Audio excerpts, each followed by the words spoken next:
My next item, Madam, concerns all of us. It deals with transparency in political funding. India is the world's largest democracy. Political parties are essential ingredient of a multi-party democracy. Even 70 years after independence, the country has not been able to evolve a transparent method of funding political parties, which is vital to the system of free and fair elections.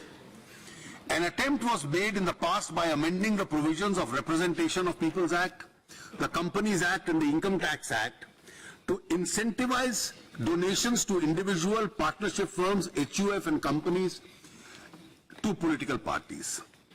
Both the donor and the donee were granted exemption from payment of tax if the accounts were transparently maintained and returns were filed with the competent authorities.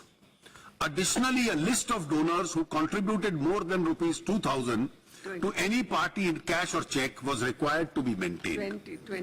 20,000 by who donated 20,000 to any party in cash or check was to be maintained. The situation has only marginally improved since these provisions were brought into force.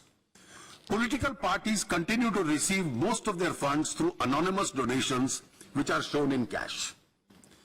An effort therefore requires to be made to cleanse the system of political funding in India. Donors have also expressed reluctance in donating by check and other transparent methods, as it would disclose their identity and entail adverse consequences. I therefore propose the following system as an effort to cleanse the system of funding of political parties. A.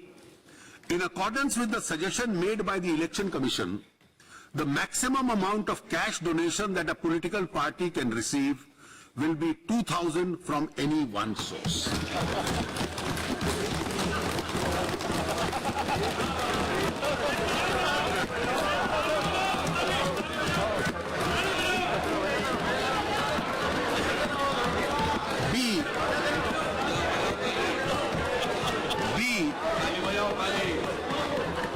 Political parties will be entitled to receive political parties will be entitled to receive donations by check or in the digital mode from their donors.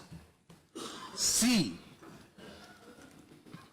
As an additional step,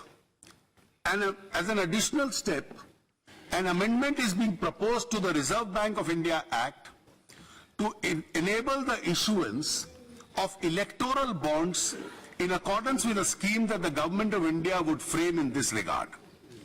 Under this scheme, a donor could purchase bonds from authorized banks against checks and digital payment only.